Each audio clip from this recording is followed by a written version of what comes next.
우리 먼저 옆 사람 보면서 새해 복 많이 받으세요 한번 하시죠. 여러분 새해 복 많이 받으십시오. 네, 뒷사람도 한번 보시고 새해 복 많이 받고 건강한 한 해 되시기를 바랍니다. 또 사업하시는 분들은 사업도 잘 되고 또 가정에도 우환이 끊어지는 한 해가 되시기를 바라고 또 뭐 계획한 모든 것들이 주 안에서 은혜롭게 되어 가시기를 바랍니다. 첫 해부터 애 잃어버린 집도 있었죠. 그런데 뭐 주의 은혜로 잘 애가 똑똑해서 잘 찾은 걸로. 근데 하나님 은혜로 여러분이 다 모든 것이 은혜롭게 다 올 한 해는 이루어져 갈 수 있도록 저도 그리고 여러분도 함께 기도해 가도록 하겠습니다. 자, 여러분 오늘은 끝을 생각하고 시작합시다 라는 제목으로 말씀을 나누려고 합니다. 끝을 생각하고 시작합시다 라는 제목입니다. 끝이 어떻게 될 것인가를 생각하지 않고는 아무것도 시작하지 말라는 격언이 있습니다. 어떤 일이든 그 끝이 어떻게 될지 예상하지 않고 시작하면 낭패를 볼 수 있다는 뜻입니다. 어떤 일을 시작할 때 지금 당장 이게 될 것 같은데 이렇게 시작했다가 망하는 경우가 많다라는 뜻이죠. 반대로 끝을 예상하고 준비하면 낭패를 피할 수 있다는 말이기도 합니다. 어떤 일을 준비할 때 생각할 때 마지막이 어떻게 될까를 생각하면 낭패를 최대한 피할 수 있다라는 이야기죠. 2018년에 첫 번째 주일을 맞는 우리가 오늘 어떤 생각으로 한 해를 계획하고 시작하느냐는 여러분의 생명을 좌우할 수도 있습니다. 오늘의 생각이 2018년의 성패를 좌우할 수도 있습니다. 저는 오늘 여러분의 생각과 계획의 끝을 한번 생각해 보시라고, 끝에는 어떻게 될지를 한번 떠올려보고 이미지를 그려보라고, 그렇게 해보기를 권하려고 오늘 말씀을 준비했습니다. 사람이 끝을 생각하지 못하게 되는 이유는 대부분이 탐심 때문입니다. 탐욕 때문입니다. 대부분이 그것을 욕망이다, 탐욕이다 라고 생각하지 않고 꿈이다, 비전이다, 뭐 또 이루고 싶은 무엇이다 라고 생각하지만 대부분은 탐욕이며 탐심입니다. 이 탐심은 누구나 있지만 나이가 들어가고 세상에는 아직 내가 갖지 못한 게 많다는 걸 알아갈수록 그 탐심이 더 커지는 게 인간입니다. 저는 프라하에 오기 전까지 명품은 프라다밖에 없는 줄 알았습니다. 악마는 프라다를 입는다 뭐 이런 걸 보고 그런가 보다 했죠. 그랬더니 여기 오니까 별게 다 있대요. 이름도 듣지 못한 것들도 있고, 어떤 몇 년 전에는 교회 청년 하나가 자기는 보테가가 좋대요. 뭐가 보테가가 좋냐 그랬더니 모르네요. 그래서 한심한 얼굴로 쳐다보길래 야 너는 그럼 성경이 몇 권으로 돼 있는지는 아니? 그랬더니 지도 모른다는 거죠. 네가 한심하다 그랬죠. 보테가는 이름이 안 써 있고 그물처럼 짜이는 거라면서요. 그게 그렇게 비싸다면서요. 몰랐어요. 근데 뭔가를 알아갈 때마다 사람은 아무짝에 쓸모없는 건데 갖고 싶어집니다. 사실은 여러분 구스다운 뭐죠? 그 오리털 옷보다 더 따뜻한 건 미군들이 입는 솜털 옷입니다. 새롭게 만들어진, 이름을 잊어버렸네요. 그거라고 하는데 훨씬 가볍고 좋다는데 우리는 그 비싼 그걸 사 입는 걸 좋아하죠. 미군들이 오리털을 안 입는 이유가 있을 거 아닙니까? 다 그런 건데 우리는 그렇게 생각을 합니다. 사람은 더 좋은 것, 더 있어 보이는 것, 그걸 가지고 싶어 하는 거죠. 그게 탐심이라고 하는 겁니다. 그거가 내가 있는데 다른 걸 갖고 싶은 게 탐심인 거죠. 자동차가 하나 있는데 또 다른 걸 가지고 싶은 것, 이게 탐심입니다. 집에 이미 장롱에 가방이 색깔별로 브랜드별로 있는데 또 하나가 갖고 싶은 걸 보고 탐심이라고 하는 겁니다. 그걸 좀 더 나쁜 말로 표현하면 탐욕이라고 하고요. 인간의 죄악된 욕망이라고 하는 겁니다. 낡아서 뭐 더 좋은 걸 갖고 싶은 거다 뭐 좋은데 이미 내 눈에 꽉 차 있는데 다른 걸 사기 위해 장을 하나 더 짜는 이런 걸 탐심, 탐욕이라고 합니다. 이게 그런데 나이가 들어갈수록 늘어가는데 노욕이라고 합니다. 늙어서 더 이상 가질 게 없을 때 사람은 명예를 갖고 싶거나 또 뭔가 다른 걸 추구하게 되죠. 그런데 여러분, 저만 아는 게 아니라 여러분 모두 알듯이 인간이 겪는 불행의 대부분이 이 탐심에서 온다는 걸 알고 있습니다. 그리고 안타까운 것은 그 탐심이 불행을 만든다는 걸 알면서도 그것을 나에게는 적용하지 못하는 게 인간입니다. 내가 갖지 못했기 때문에 불행하고, 내가 쟤보다 공부를 못하고 못생기고 어쩌고 저쩌고 하기 때문에 불행한 게 인간이죠. 본문에는 자기 형제와 유산을 두고 다투다가 예수님을 만난 청년의 이야기가 나옵니다. 이 사람은 유산을 가지겠다는 탐심 때문에 세상 무엇으로도 살 수 없는 형제를 잃었고 원수가 되었습니다.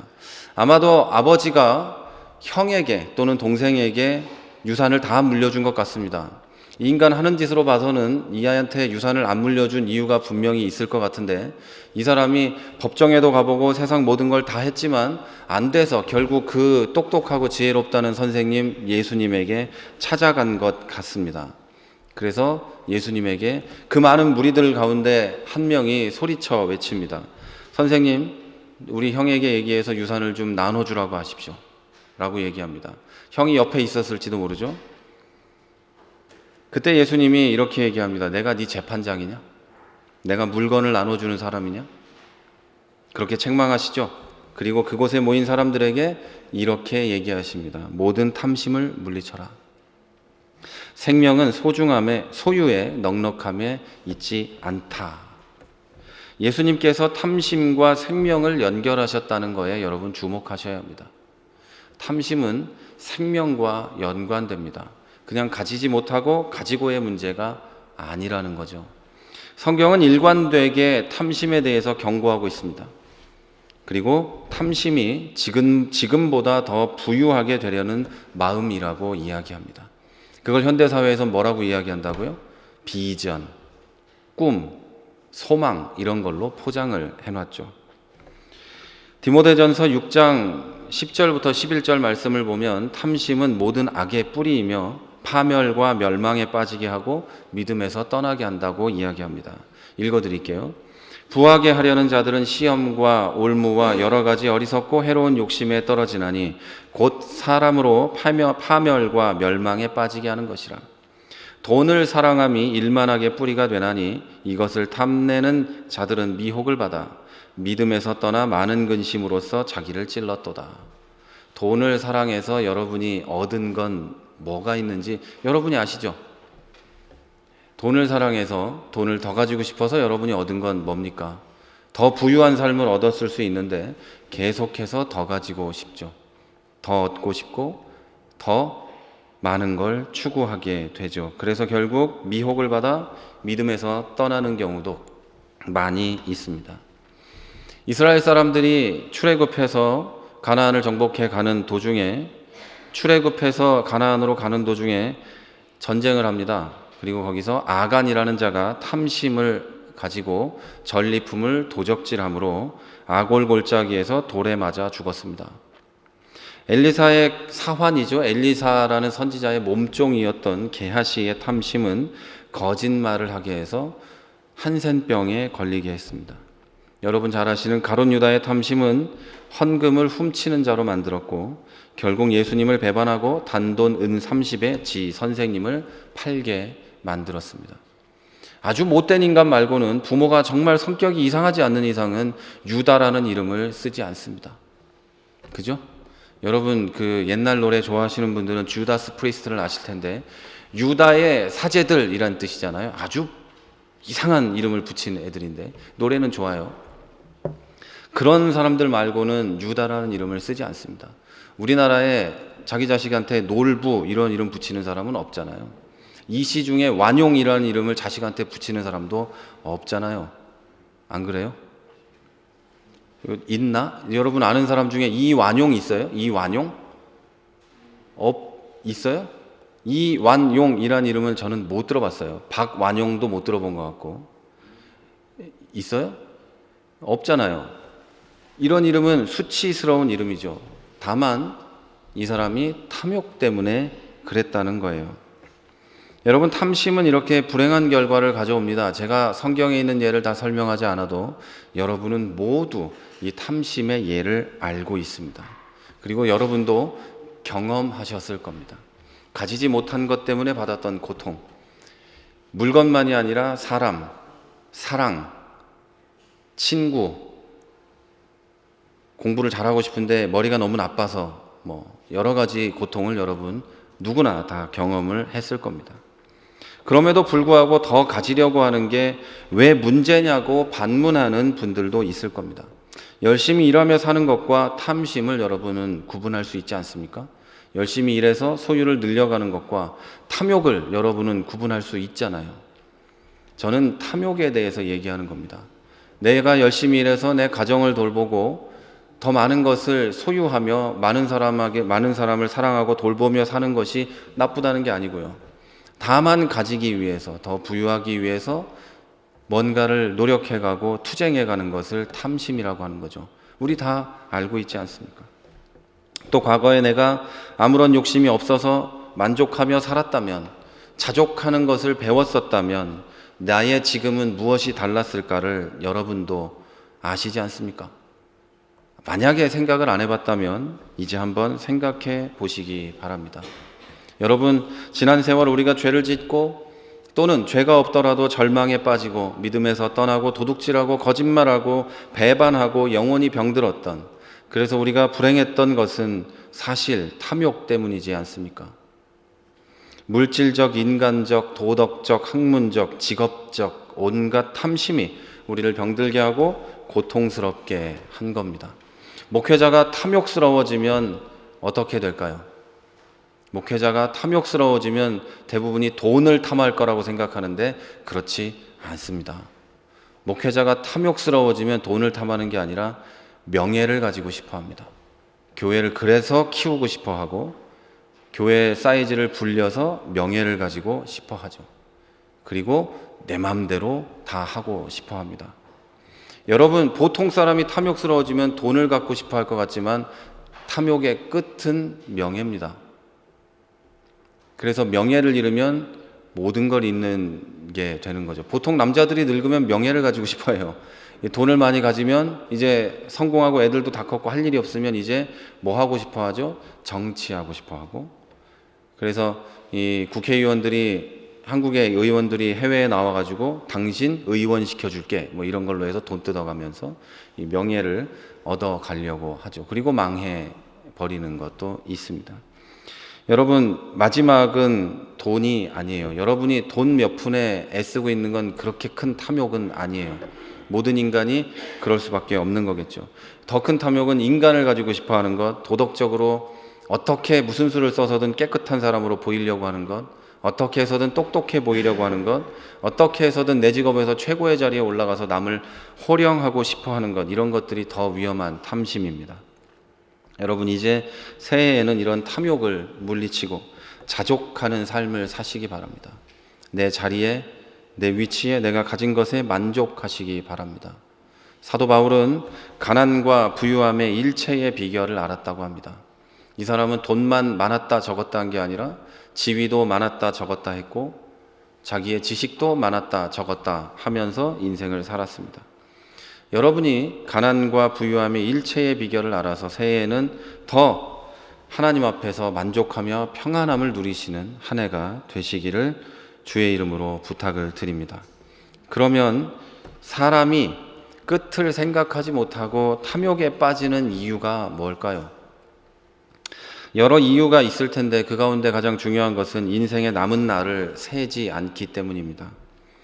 한 해가 시작되면 우리는 나이를 먹습니다. 올해는 개띠의 해인데 지난주에 나이들을 언급했더니 30대 이후로 나이를 안 드신 분들도 계시고, 저도 37 이후로는 나이를 센 적이 없어서 37 위로는 다 제 형이고 누나입니다. 그런데 저보다 나이 많은 분이 30 몇 살이라 그래서 이제 당황하기도 했는데, 자 여러분, 새해에는 모두 나이를 세고 아이들에게는 넌 몇 살이야? 이렇게 얘기를 해줍니다. 그래서 3살, 4살 이렇게 대답을 하게 되죠.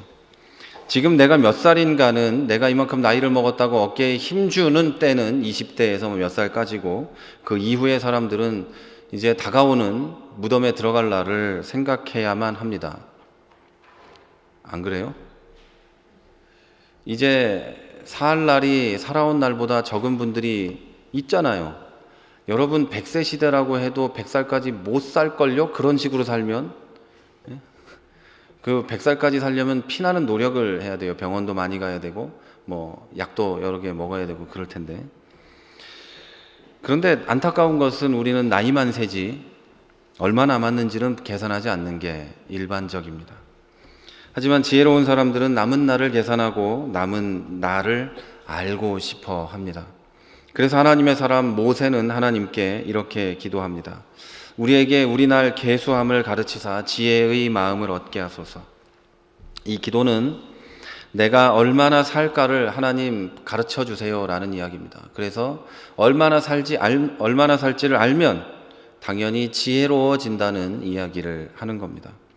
인생은 죽음을 향해 달려가는 중이기 때문에 인간은 유한하고 반드시 죽기 때문에 남은 세월은 살아온 세월보다 중요합니다.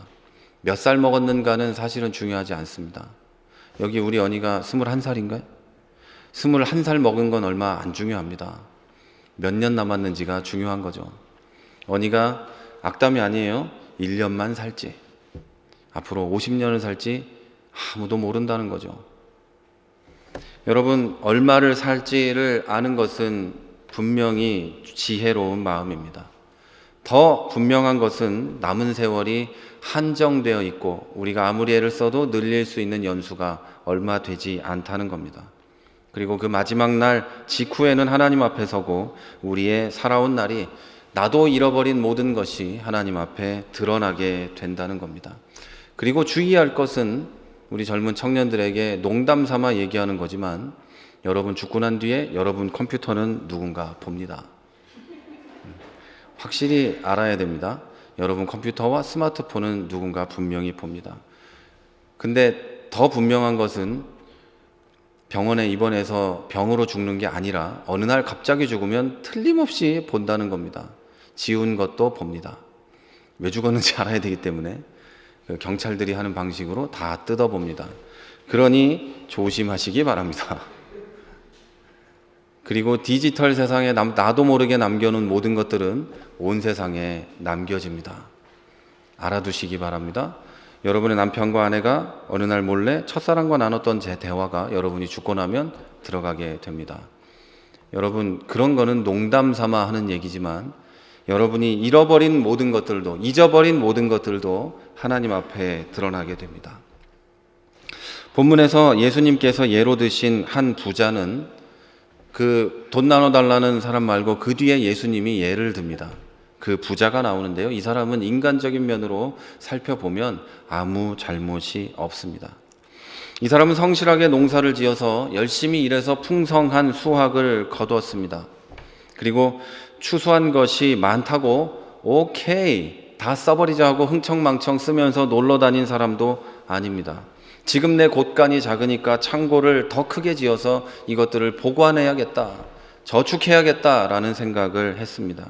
그리고 또 일을 마친 후에는 편히 쉬고 즐기려는 마음도 가진, 그런 여유도 가진 사람이었습니다. 그는 성실하고 인간적으로 보면 모범적이고 지혜로우며 자기 인생을 즐길 줄도 아는 대단히 괜찮은 사람이었습니다.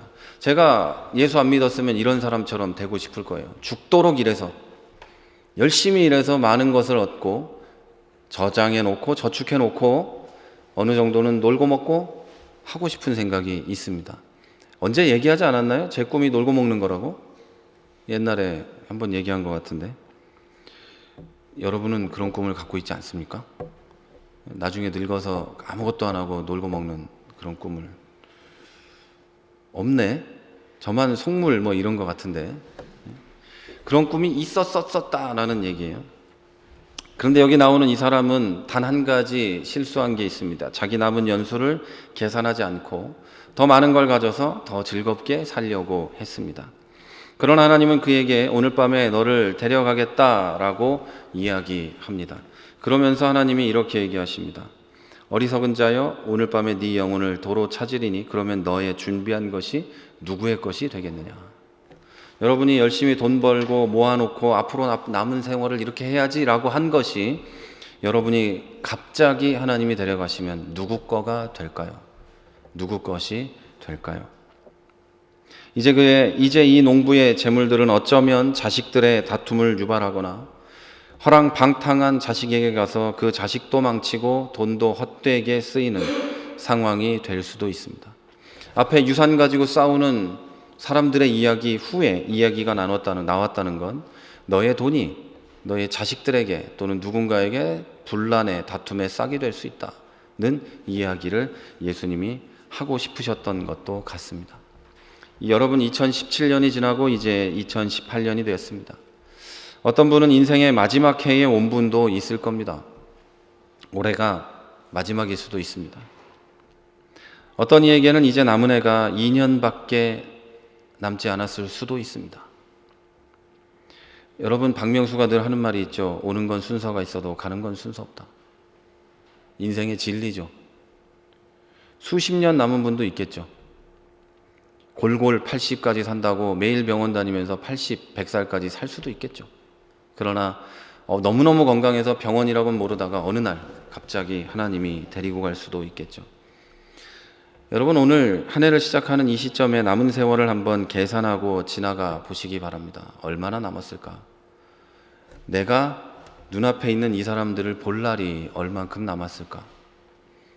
가족과 맨날 싸우면서 불편하게 지내지만 내가 이 사람을 볼 날이 얼마나 남았을까? 내 자식이 원수 같은 게 되어가는 게 밉지만 이제 얘를 볼 날이 얼마나 남았을까? 또 자녀들은 부모를 향해 미운 또 상처가 있는 분들도 있겠죠. 그분들을 향해 내가 볼 수 있는 날이 얼마나 남았을까를 생각해 보는 오늘이 되시길 바랍니다. 남편과 아내가 있다면 오늘 싸우고 왔을 수도 있겠지만 꼴보기 싫을 수도 있겠지만 그 사람을 떠올리며 얼마나 남았을까? 이 사람이 나와 함께 살 날이 얼마나 남았을까를 생각해 보시기 바랍니다. 남은 생애를 어리석게 살아서 탐욕에 빠져 인생을 낭비하고 파멸에 빠지기 전에 남은 세월을 생각해 보시라는 이야기입니다. 그러면 우리가 인생의 남은 연수를 생각하지 못하고 탐욕에 빠져서 생을 낭비하고 불행에 빠지는 가장 결정적인 이유는 뭘까요? 하나님을 알지 못하고 하나님을 안다 해도 하나님에게 관심이 없고 죽음 뒤의 세상에 관심이 없기 때문입니다. 본문 21절 이렇게 이야기합니다. 자기를 위하여 재물을 쌓아두고 하나님께 대하여 부요하지 못한 자가 이와 같으니라. 이 부자는 세상에서는 일 잘하고 성공한 사람이었습니다. 죽음 뒤의 세상에서는 실패한 사람이었습니다. 예수님은 이렇게 이 세상의 일만 하고 내세에 대하여 아무런 준비를 하지 못한 것을 보고 어리석다라고 이야기합니다. 설교를 시작하면서 끝이 어떻게 될 것인가를 생각하지 않고는 아무것도 시작하지 말아야 한다고 했습니다. 그러나 인생은 우리 뜻대로 시작한 게 아니라 어쩌다 보니 시작했고 여기까지 왔습니다. 그러나 나이가 많든 젊든 상관없이 이제라도 끝을 생각하며 오늘부터라도 인생을 새로 시작하시기 바랍니다. 여러분, 반대로 끝을 알았으면 끝에 대비하는 게 지혜로운 겁니다. 끝을 알면서도 무조건 달려드는 것은 불나방 같은 겁니다. 불 속에 뛰어드는 나방 같은 거죠.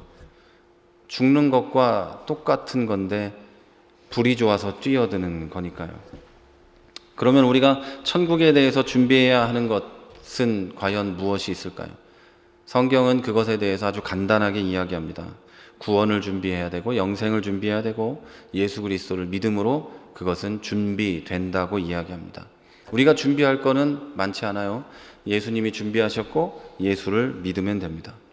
저는 여러분이 이 믿음을 가지고 구원을 얻어 인생의 끝을 준비하게 되시기를 진심으로 바랍니다. 자, 그 다음에 우리가 준비할 것이 있습니다. 천국에 두는 다함이 없는 보물을 준비해야만 합니다. 끝이 없는 보물을 준비해야 된다는 거죠. 오늘 본문 말씀에 이어지는 22절부터는 우리가 다 한 번쯤은 들어봤을 유명한 이야기가 나옵니다.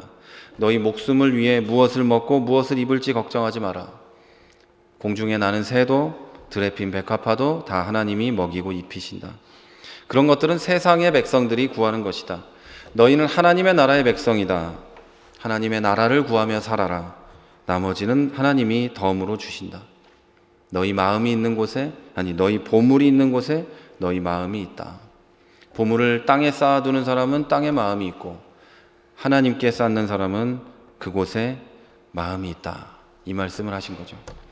사람은 무엇을 먹고 무엇을 입을지 늘 걱정하며 그것 때문에 탐욕에 물듭니다. 새도 먹이시고 백합화도 입히시는 하나님이 더욱더 그것들보다 귀하게 여기시고 사랑하시는 우리를 먹이고 입히지 않으시겠습니까? 성경을 읽어보면 예수님 이렇게 얘기하십니다. 먹는 것이 생명보다 중요하지 않냐? 아니, 먹는 것보다 생명이 중요한 거 아니냐? 입는 것보다 몸 자체가 중요하지 않냐? 왜 너희는 무엇을 먹을지를 고민하고 무엇을 입을지를 고민하느냐? 여러분, 입는 것 자체로 고민하십니까? 무엇을 입을지를 두고 고민하십니까? 입을 게 없어서 무엇을 입을지를 걱정한다는 그런 뜻이 아니에요. 성경의 말씀은 입을 게 있는데 무엇을 입지라는 고민을 한다는 뜻이고, 먹을 게 있는데 뭘 먹을까라는 고민을 한다는 뜻입니다. 여러분의 고민은 뭡니까? 입을 게 없어서 입을 걸 갖고 싶은 것에 대한 고민입니까? 아니면 무엇을 입어야 되지라는 고민이십니까? 우리 아기가 있잖아요. 무엇을 입혀야 될지 고민입니다. 우리가 돈 주고 사준 건 별로 없는데요. 얻은 것들도 있고 누가 선물한 것들도 있어서 입혀야 될 게 고민입니다. 그리고 얘가 얼마 전부터는 고르는 것도 같아요. 핀도 고르고 뭔가, 저는 양복이 가을에 입을 거 하나 여름에 입을 거 하나인데 고민이 없습니다. 그래서 그게 낡으면 버리면 됩니다. 요건 이제 버릴 때가 돼서 버리고 하나 사면 됩니다. 그리고 와이셔츠는 그 색깔이 많은 게 아니라 하얀 거 뭐 이런 거 있고 뭐 색깔이 있기 때문에 그날 빨아져 있고 다려져 있는 걸 입으면 됩니다. 넥타이도 많지 않습니다. 요거 새로 샀는데 요거 산 거가 있으면 그걸로 거의 몇 줄을 하고 올 겁니다. 그리고 영상을 해놓은 걸 보면 맨날 같은 놈이 와 있는 것 같아요. 그리고 1년에 머리 모양이 두세 번밖에 안 바뀌죠. 이만큼 길면 가서 자르는데 엄청 짧게 자르고 왔다가 한 4, 5개월 길렀다가 자르고 이러기 때문에 항상 같은 거거든요. 고민이 없어요. 그리고 평일날은 집에서는 추리닝 같은 거 입고 있다가 나갈 때에도 늘 입는 바지가 하나 있습니다. 계절별로. 그리고 몇 개가 있어도 상관이 없어요. 맨날 늘 하나만 입기 때문에. 여러분 생각해 보십시오. 우리는 무엇을 입을까, 무엇을 먹을까가 고민이 왜 됩니까? 우리 집은 늘 먹어야 되는 게 현미밥밖에 없거든요. 그렇기 때문에 무엇을 먹어야 될지도 크게 고민하지 않습니다. 자, 여러분, 먹는 것보다 몸의 생명이 중요하고 입는 것보다 몸 자체가 중요합니다. 생명과 건강에 더 신경을 쓰시는 여러분이 되십시오. 그러면서 예수님이 이렇게 얘기하십니다. 저 들에 펴 있는 백합화는 솔로몬이 가진 모든 영광으로 해서 입은 옷보다 아름답지 않냐. 여러분, 하나님은 여러분을 그렇게 사랑하십니다. 그러면서 뭘 입을지 먹을지를 고민하며 그것들을 위해 세상에 뭔가를 쌓아두지 말고 하늘에 쌓아두라고 33절은 얘기합니다. 그리고 거기에 하늘에 쌓는 방법을 이렇게 얘기합니다. 너희 소유를 팔아 구제하여 낡아지지 아니하는 배낭을 만들라. 곧 하늘에 둔 다함이 없는 보물이니 거기는 도둑도 가까이 하는 일도 없고 좀도 먹는 일이 없느니라. 큰 배낭을 하나 만드는데 구멍나지 않는, 낡지 않는 배낭을 만들라. 그리고 하늘에 쌓아둬라. 방법은 뭐라고요? 소유를 팔아 구제하여 라고 되어 있습니다.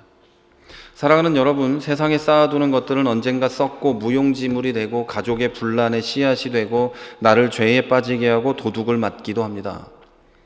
사기를 당하기도 합니다. 하지만 쌓아두는 것은 이런 게 전혀 없이 영원하게 남겨집니다.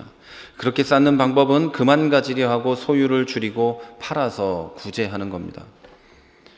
또는 그 물건 자체를 나눠주는 겁니다. 그래서 내 이웃들 중에 나보다 못한 사람이 없게 만드는 게 성경의 원리입니다. 내가 한 달에 수입이 그리고 써야 될 게 예를 들어 1,000만 원이다. 그럼 내 옆에 사람들도 그만큼 되게 만드는 게 바로 성경의 원리입니다. 물질만이 아니라 지식과 경험과 신앙의 유산 모두 그렇게 해야 합니다. 여러분이 가진 지식으로 남들을 무시하고 갑질하지 마십시오. 여러분의 지식은 하나님이 나눠주라고 가르쳐 주신 겁니다. 여러분의 경험으로 남들을 무시하지 마십시오. 여러분의 경험을 먼저 쌓았다는 건 그걸 누구에게 전수하라는 겁니다. 신앙의 유산을 가졌다면 그것을 신앙의 초보들에게 가르치고 나눠줘야 합니다. 무시하라는 뜻이 아니에요. 그렇게 했을 때 여러분의 가진 것들은 천국에 쌓이기 시작합니다. 그리고 천국에 쌓인 것은 썩지 않고 여러분이 천국에 갔을 때 그걸 또 이렇게 사용한다는 설교를 하는 분들이 계신데, 천국은 자본주의 사회가 아니기 때문에 그걸 또 이제 많이 쌓아놓은 사람은 수십억을 쌓아놓고 거기서도 이제 그걸 가지고 뭐 사고 쓰고 집도 큰 거 하고 한다는데, 그거는 다 거짓말입니다. 그런 거 믿지 마시고, 그게 아니고 천국에 쌓아두고 하나님과 함께 은혜로운 삶을 누리게 되는 겁니다. 그러나 진실로 내 인생의 여러분 끝을 계획하고 알고 남은 날을 계산하고 하나님께서 먹고 한 글자를 빼먹었네요. 제가 가끔 눈 때문에 넘어가는 게 있다고 늘 말씀드리죠. 한 문장 중요한 걸 빼먹었네요. 여러분의 지식과 경험과 신앙의 유산 모든 것은 나눠져야 합니다. 그런데 여기에는 큰 결심이 필요합니다.